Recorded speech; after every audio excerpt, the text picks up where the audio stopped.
Hello everyone, आप सब कैसे हो। Welcome to my YouTube channel Anand education में आप लोगों का भर भर के स्वागत है। जैसा कि यूपीएससी ग्रेड का भी एग्जाम चल रहा है हाल ही में, तो आज की सीरीज में हम पढ़ने वाले हैं एम्ब्रियोलॉजी, भ्रूण विज्ञान के बारे में, जो कि हमने टॉपिक कवर करा दिया था और कुछ रह गए थे, शेष बच गए थे, जो कि मोस्ट है, वेरी इंपॉर्टेंट। हमने बहुत मेहनत लगी है ढूंढ के लाने में, जो कि संभावित प्रश्न हम लेके आए हैं, जो कि मुझे ऐसा लगा है कि आने वाले हैं, तो आप लोग बहुत जरूर करिएगा। तो चलिए एक छोटा सा मोटिवेशनल के थॉट्स के जरिए हम आगे बढ़ते हैं कि जब कुछ पाने की चाहत होती है तो दिल में आग बराबर लगती है। जब कुछ पाने की चाहत होती है तो दिल में आग बराबर लगती है। अगर इस जमाने में ताने ना होते तो लोग इतना आगे ना होते। तो चलिए लोग बिल्कुल ध्यान में रखिएगा। जैसा कि हाल ही में एग्जाम्स चल रहे हैं, दोनों एग्जाम आमने सामने हैं, तो एलडी ग्रेड वालों के लिए ऑल द बेस्ट एंड इमारस वालों के लिए भी ऑल द बेस्ट। आप लोग एग्जाम अच्छे से जाइए और दीजिए। तो आज हम इम्पोर्टेंट टॉपिक्स लेके आए। ऐसा नहीं कि हम पूरा कहीं से बुक से एक तरफ से छाप दें, बिल्कुल ऐसा नहीं किया हमने।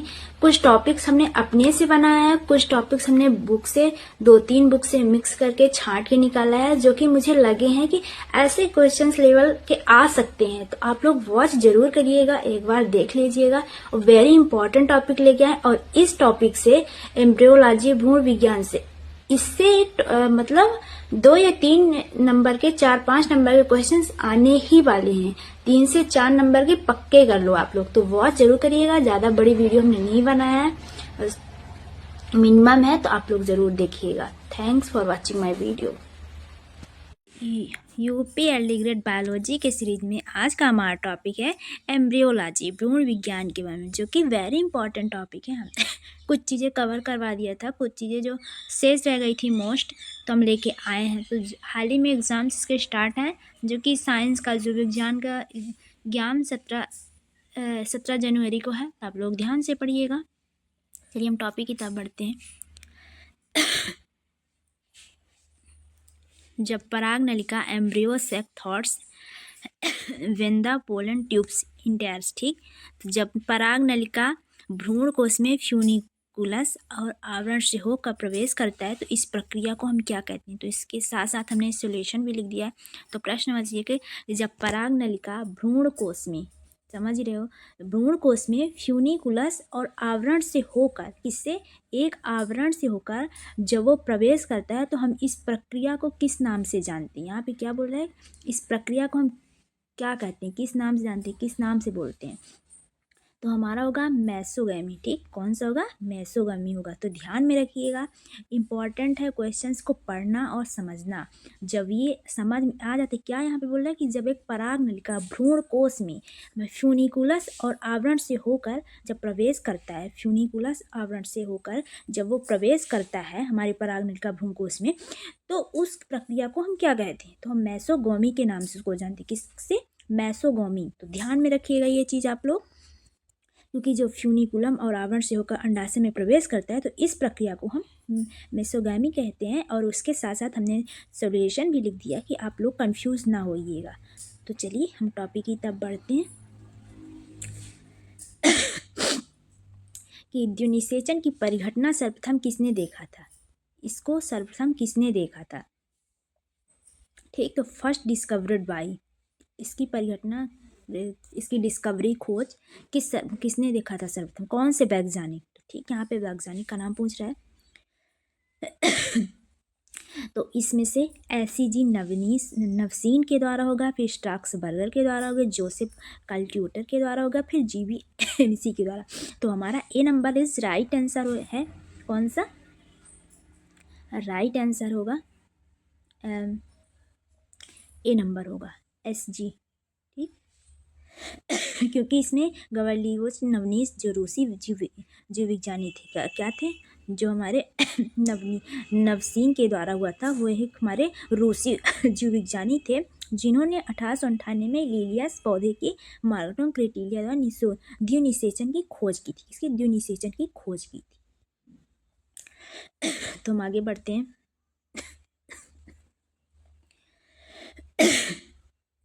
भ्रूण कोश की भित्ति से घिरा होता है, क्या, भ्रूण कोश की भित्ति से घिरा होता है। तो जिससे जो आवरण होता है, एक लेयर होता है, वो उस चीज़ से घिरा हुआ होता है। तो यहाँ पे कौन सा ऑप्शन होगा हमारा? यहाँ पे हमारा सी नंबर है, गुरबी जाणुधानी, गुरबी जाणुधानी होगा, क्योंकि जब हमारा भ्रूणकोश गुरबी जाणुधानी भित्ति से घिरा होता है एक लेयर आवरण से, वो फूल वाले पौधे मंगास्पोर्जियम न्यू न्यू न्यूली न्यूसिलस भी कहा जाता है। क्या? इसको न्यूसिलस भी कहा जाता है। गैमेटोफाइट को कभी कभी भ्रूण वैली कहा जाता है। क्या? गैमेटोफाइट को कभी कभी भ्रूण वैली भी कहा जाता है। अब क्वेश्चन ऐसे आ सकते हैं, तो इसको ध्यान में रखिएगा। ठीक, तो चलिए हम अगला टॉपिक की तरफ बढ़ते हैं। ज़्यादा टाइम आप लोगों का वेस्ट नहीं करेंगे। द्विनिषेचन की परिघटना सर्वप्रथम किसने देखा? तो एसिजिन नवसीन जी के द्वारा हुआ था, जो कि क्वेश्चन दोबारा आ गया है, तो अब माइंड नहीं करिएगा। कि बीजाणुधानी में टेप्टेस सामान्यतः स्तर पे होता है, तो हमारा 1 नंबर पे। कितने? जो हमारा बीजाणुधानी टेप्टम होता है सामान्यतः स्तर क्या होता है उसका? सामान्य स्तर उसमें पूछा है, इन जनरल माइक्रोटेम्पटम लेयर। ठीक, तो इसमें जो लेयर होती है, तो हमारी एक लेयर होती है। ठीक, ध्यान में रखिएगा। इसमें बोल रहा है कि निभागी युग्म चेलोजोगोमी निषेचन होता है, तो हमारा किस में होता है? तो हमारा यही बिस्कस में होता है, या फिर डेलेफिनियम में होता है, फिर कैजुराइना में होता है। तो हमारा कहाँ होता है? Casuarina. Is very important topic, is very important, इसको ध्यान में रखिएगा, वेरी इंपॉर्टेंट। क्योंकि इसमें से निभागी युग्म निषेचन जो होता है, कैरोजेना होता है, वो पेड़ 17 प्रजातियों के पेड़ और प्रजाति होती है। इसी योग के नाम से भी जाना जाता है। निषेचन में पराग नली चलजा के उत्तक के माध्यम से भ्रूण की होती है।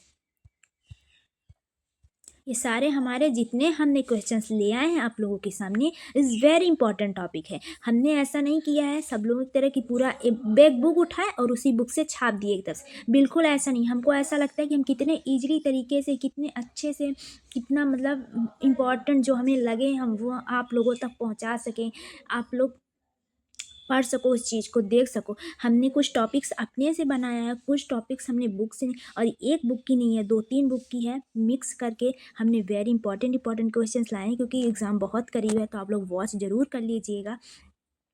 तो आप लोग चलिए हम टॉपिक की तरफ बढ़ते हैं। निभागी युग्मन चैलोजोमी निषेचन कहाँ होता है, पूछ लेता है टॉपिक। ठीक, तो हमारा ये इसमें कैजुराइना में, जो कि हमने पढ़ चुका है, ये डबल क्वेश्चन आ रहे हैं। परिभ्रूण पोष अवशेष होता है, तो इस किस में होता है? हमारा बीजांड काय में। कहाँ में होता है? बीजांड काय में होता है। ठीक, क्योंकि ये एक अवशेष होता है। परिभ्रूण पोष कुछ बीजों में भ्रूण के आसपास पोषक उत्तक होते हैं, जो कि बीजांड काय से विकसित होता है। यह समसूत्री द्वारा विकसित होता है और इसलिए द्विगुणित भी होता है। ठीक, तो ध्यान में रखिए, वेरी इंपॉर्टेंट टॉपिक है। स्टिग्मा का अंकुरण क्या कहलाता है? तो हमारा स्टिग्मा का अंकुरण इन विवो अंकुरण कहलाता है। क्या? इन विवो अंकुरण कहलाता है। एंजियोस्पर्म के परागकोश का विकास कहाँ होता है? तो हमारा इस बी नंबर स्पोरोएंजिएट में होता है। कहाँ? स्पोरोएंजिएट में होता है, ध्यान में रखिएगा, इज वेरी इंपॉर्टेंट है। चलिए अब अगले क्वेश्चन की तरफ बढ़ते हैं। हमने बोला ना कि कुछ टॉपिक्स हमने अपने से बनाया, अपने से मतलब लिखा है, देखा है कि जो ऐसे क्वेश्चंस बना के भी आ सकते हैं, इसका मतलब क्या होता है मीन्स। और हमने बोला है कि कुछ हमने टॉपिक बुक से निकाला है, और वो भी छाँट के, जो कि हमें वेरी इंपॉर्टेंट टॉपिक्स लगे हैं, और हमने एक बुक से नहीं 2-3 बुक्स हमने मिक्स करके निकाला है। तो आप लोग वॉच ज़रूर करिएगा, जाते जाते ज़रूर देख लीजिएगा एक बार अगर आप देखे भी रहेंगे तो वो चीज़ कहीं ना कहीं माइंड में एक्टिव हो जाती है, दिख जाती है। तो हम ये नहीं बोलते कि आप एक तरफ से हमारी वीडियो देखो, वॉच करो, टाइम वेस्ट अपना मत करो। जहाँ आपको अच्छा लगे आप वहाँ देखो, बट आप पढ़ के जाओ, अच्छे से जाओ पढ़ के, बट ज़रूर एक नज़र ऐसे ज़रूर करके देख लीजिएगा, ताकि कहीं भी कोई भी क्वेश्चन छूटने ना पाए। हमारे सभी सारे एलडी ग्रेड के स्टूडेंट्स, आप सब लोग क्वालिफाई करके आओ, मुझे अच्छा लगेगा, मुझे भी लगेगा मेरी मेहनत सफल हुई। तो आप लोगों के लिए ऑल द बेस्ट। चलिए हम टॉपिक की तरफ बढ़ते हैं, ज़्यादा टाइम बात नहीं करते हैं, वेस्ट नहीं करते हैं टाइम को। तो मोनोस्पोरिक प्रकार के भ्रूण कोश का विकास किसमें होता है? इसमें बोल रहा है मोनोस्पोरिक प्रकार का। ठीक, ये भी एक प्रकार का भ्रूण कोश है, जिसका विकास किसमें होता है? इसमें पूछ रहा है जो हमारा मोनोस्पोरिक प्रकार का भ्रूण कोश है, वो हमारा किसमें विकास होता है? तो यहाँ पे मोनोस्पोरिक होता क्या है? पहली बात तो ये कन्फ्यूज़न दूर करते हैं, क्योंकि इसमें से जो मोनोस्पोरिक भ्रूण कोश है वो एक भ्रूण कोश होता है। क्या? भ्रूण कोश होता है, जिसके विकास में 4 से केवल एक बीजाणु भाग लेता है। क्या? केवल एक बीजाणु भाग लेता है 4 में से। यह 2 प्रकार का होता है। कितने? ये 2 प्रकार का होता है। इज़ वेरी इंपॉर्टेंट टॉपिक है, आप लोग ध्यान में रखिएगा। पॉलीगोनम प्रकार का भ्रूणकोश और दूसरा नंबर हमारा आइनोथीरा प्रकार का भ्रूणकोश। ठीक, पहला है पॉलीगेनम प्रकार का भ्रूणकोश, दूसरा आइनोथेरा प्रकार का भ्रूणकोश।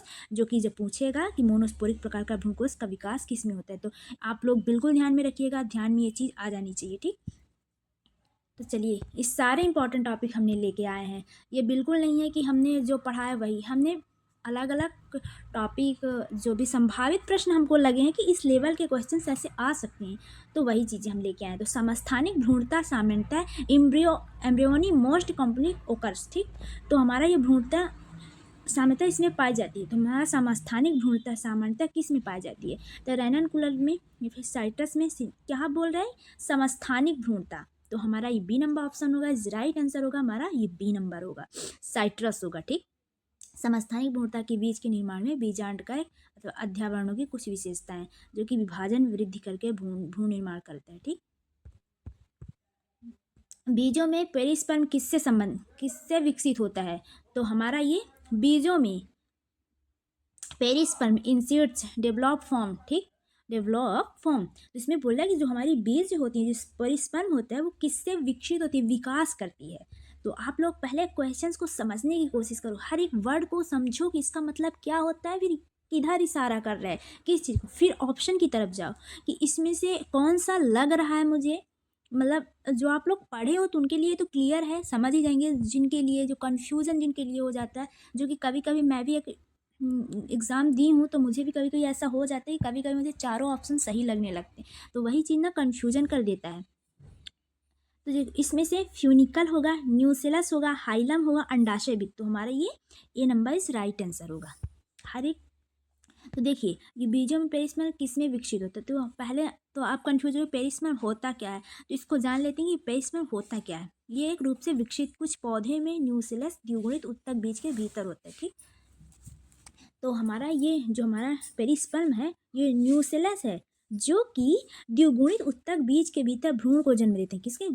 द्विगुणित उत्तक बीज के भीतर भ्रूण को जन्म देते हैं, विकसित होता है। कुछ पौधे में न्यूसेलस होते हैं, तो हमारा ये पेरिस्पर्म जो है कुछ पौधे के लिए है जो बनाया गया, जो न्यूसेलस द्विगुणित उत्तक बीज है, जो भीतर भ्रूण को जन्म देते हैं और माध्यम से उत्पन्न होता है। तो इस वेरी सारे टॉपिक इंपॉर्टेंट है, आप लोग प्लीज़ रिक्वेस्ट आप लोग पढ़ के जाइएगा। सारे संभावित क्वेश्चंस लग रहे हैं, आप लोग जरूर पढ़ के जाइएगा। जब बीजांड के सिरे से रंध्र के द्वारा पौधे के अंडाशय में बीजांड की परागकण ट्यूब प्रवेश करती है, तो इसे क्या कहते हैं? सुनो ध्यान से, बीजांड के सिरे में रंध्र के द्वारा पौधे अंडाशय में बीजांड से परागकण ट्यूब प्रवेश करती है, तो इसे हम क्या कहते हैं? काइलोजोगामी कहते हैं, मेसोगामी कहते हैं, या फिर अंडा द्वारी प्रवेश कहते हैं, संयुत्पत्ति कहते हैं। तो ये हमारा इस राइट आंसर होगा अंड द्वारी प्रवेश। ठीक, बाकी आप लोग समझ ही गए होंगे। होशियार स्टूडेंट्स हैं, इंटेलिजेंट हैं, उनको ज़्यादा समझाने की ज़रूरत नहीं है। एक अनिषेचित अंड के भ्रूण से बनने की प्रक्रिया को क्या कहते हैं? तो हमारा अनिषेक जनन कहते हैं। हालांकि आप लोग तो पढ़ते चले आ रहे हो, 9th से ये सब चीज़ें फेस कर रहे हो, तो इतना डीप में समझाने की ज़रूरत नहीं है आप लोगों को। आप लोग वैसे भी इंटेलिजेंट स्टूडेंट्स हो, सब समझ देते हो। बहुभ्रूणता साम्यता पाई जाती है, तो इसमें क्या बोल रहे हैं? बहुभ्रूणता जो है हमारी सामान्यतः पाजी। कुछ लोगों को लगेगा ये बहुभ्रूणता कहाँ से होता है, कैसे होता है, कहाँ मिलता है, क्या मतलब मिलता नहीं, कहाँ से कैसे, इसका मतलब क्या होता है? तो कुछ लोगों को कन्फ्यूजन नहीं पता होता है। बहुभ्रूणता सामान्यतः नींबू परिवार के पौधे में देखने को मिलती है। क्या? जो खट्टे फल होते हैं, उनको खट्टे फल को पौधों में देखने के लिए मिलते हैं पौधे में। इस प्रक्रिया को बहुभ्रूणों का निर्माण होता है। हमारा जो खट्टे चीज़ों के जो पौधे होते हैं, जो खट्टे फल होते हैं, उनमें ये चीज़ें बहुभ्रूणता का निर्माण होता है, देखने को मिलते हैं। और ये बीज के अंदर एक से अधिक भ्रूण की उपस्थिति होती है। इनमें बीज के अंदर एक से अधिक भ्रूणों की उपस्थिति होती है। यह एंजियोस्पर्म की तुलना में जिम्नोस्पर्म से आम एंजियोस्पर्म होता है। क्या? ये एंजियोस्पर्म की तुलना में जिम्नोस्पर्म से अधिक आम, यह एक आमतौर पर साइट्रस आदि कुछ मामलों में असमान विशेषता के रूप में मौजूद होते हैं। घासों में महती पुनर्जन्म शक्ति होती है, क्योंकि उसमें से निरंतर चरने वाले होते हैं।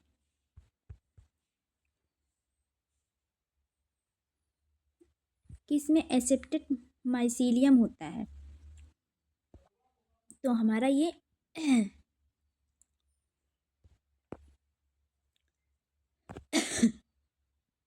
डी नंबर ऑप्शन होगा।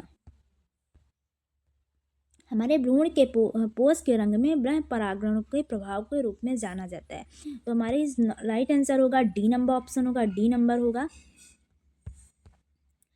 तो यदि पराग नली झिल्ली आवरण के माध्यम से बीजांड में प्रवेश करती है तो इस घटना को किस रूप से जाना जाता है? तो हमारा ये सी नंबर होगा, मेसोगैमी।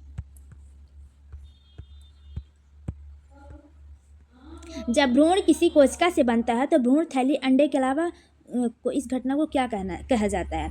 तो हमारा ये एडवेंटिव भ्रूण कहते हैं। क्या एडवेंटिव भ्रूण कहते हैं? बीज निर्मित होता है, तो बीज किसमें निर्मित होता है? हमारा बीजांड में, ठीक। और इसमें से चतुष्फली भ्रूण थैली विकास किससे बने होते हैं? तो हमारा ये बी नंबर होगा, टेंट्रान्यूक्लिएट मेगास्पोर होगा, ठीक। तो चोल रहित बीजांड पाए जाते हैं, तो हमारा ये डी नंबर लोरेंथिस में पाया जाता है। ये परजीवी पौधे में पाया जाता है। इनमें से जनन कोशिकाएं होती हैं, ठीक। लोरेंथस फैमिली में परजीवी पौधों द्वारा फैलाए गए संक्रमण खत्म करने के लिए कौन सा रासायनिक पदार्थ का उपयोग किया? तो हमारा इसे राइट आंसर। आकृतिबीजी पुष्प पौधे गर्भेश्वर तुलना के समान होते हैं, तो हमारे कौन सा होगा? वर्तकाग्रीय।